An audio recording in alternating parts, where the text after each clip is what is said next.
Hi everyone, welcome back to the neighborhood. Today's video is going to be my labor and delivery story. And in this video, I have a little special guest. So if you want to meet this guest, continue on watching.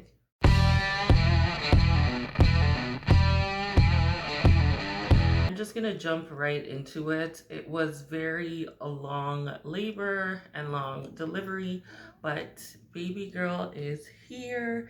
And at the end, I will actually give a proper reveal of her name. And so you can see little miss a little bit closer.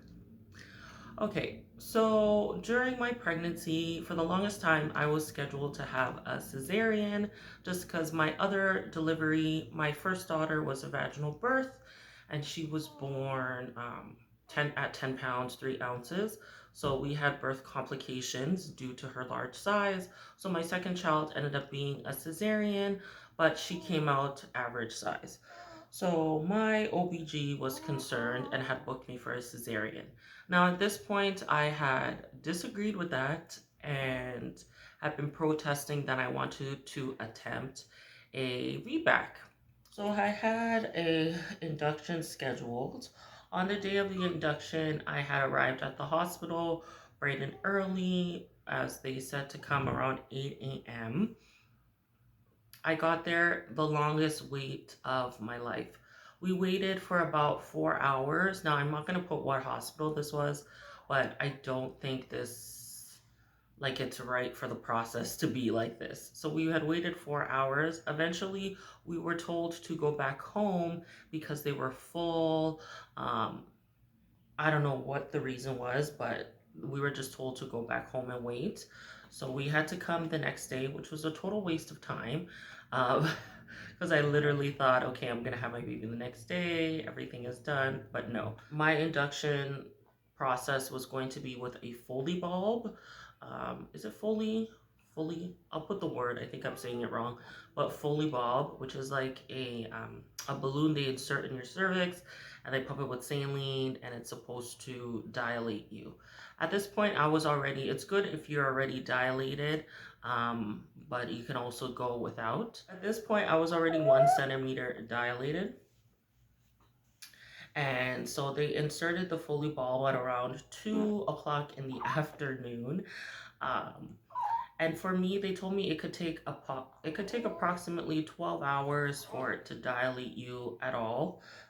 In my situation, it did not. Literally by 4:30, I was already 4 centimeters, and the Foley ball had come out. So that was only in 2 hours time. I was like, yes, I'm making progress.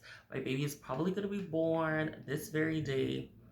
We'll see. So at 4 o'clock, the Foley ball had come out, and also with my mucus plug had come out, which I was like, that's super cool. So I know labor is starting. I'm gonna skip the long process of how the hospital took for me to from going from triage to like actual labor and delivery because I think it was hella unprofessional, but that's a video for another time. 1 centimeter to 4 centimeters. The contractions were not bad at all. I'm gonna make a separate video about the Foley ball induction if anyone's gonna experience the same thing. So the contractions were not bad at all. They were very tolerable.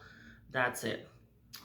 As soon as they start that synthetic medication, I'm telling you, that's where contractions start to become really painful. And honestly, if I could do it again, I would rather prefer to go into labor on my own than having them give me medication that's like 10 times more painful. I was contracting normally, regularly, I think every hour or every 2 hours, I was going up in a centimeter. So the next time they checked me, um, and that's probably was the most painful part. I totally forgot how cervical checks really hurt.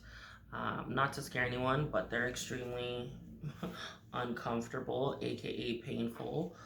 So they had checked me. I had moved to like, I don't know, 6 centimeters, really stretchy. Everything's moving along great.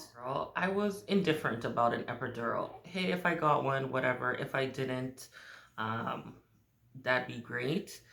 However, attempting a vaginal birth after cesarean, the hospital and doctors do encourage you get an epidural in case of an emergency situation.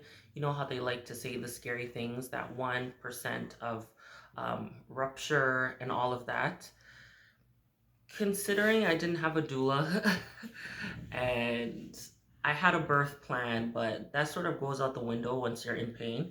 So I opted for getting the epidural. The epidural itself, yes, it's uncomfortable. Yes, it's painful, but the whole process is painful.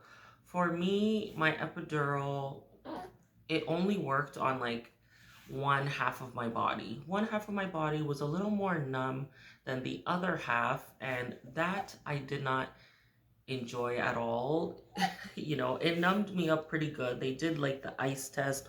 Oh, like, where do you feel this? Where do you feel that? And I was like numb, but like the intensity of the numbness wasn't really effective.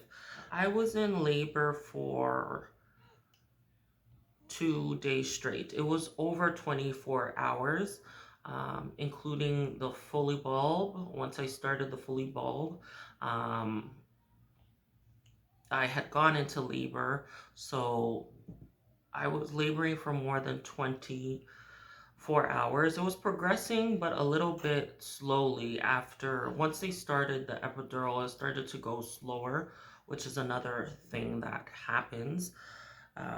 Also, I was stuck to the bed. I had so many plans to use my yoga ball that I'm currently on, um, to walk around, be like move positions.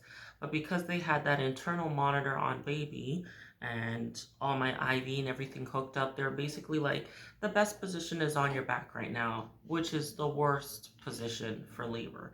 So that definitely slowed my labor down. Once I reached 8 centimeters, I was really in intensive pain, and baby's heart started to drop a little bit. So the doctors came in and told me that um, I wasn't progressing, and baby seemed to be in distress. So they think it would be best. They think it would be best to have a C-section. Um, I started to cry. I was really upset. You know, I wanted to have a vaginal birth just because a C-section is so much harder to recover from. And I knew I could do it. It was just, baby was in distress. And at this point, I feel like if I had a doula or somebody who like really understood how serious I was about my birth plan, then I could have fought for that 2 more centimeters. So eventually I chose to have a C-section. They rushed me into the operating room, injected more numbing, and 15 minutes later, baby girl was born. She was born at 7:01 p.m., weighing 6 pounds, 14 ounces. So for me, she was my smallest baby, and the baby that they said was going to be humongous throughout all my ultrasounds and everything like that. So those are never really accurate. So weighing 6 pounds, 14 ounces, and healthy, full head of hair. Honestly, that's something every nurse, everybody in the hospital kept telling me. Wow, she has so much hair, which explains a lot because I was having severe heartburn throughout my pregnancy. I think I forgot to mention that symptom. But here is baby girl for her name reveal. Um, Baby girl is baby Mia.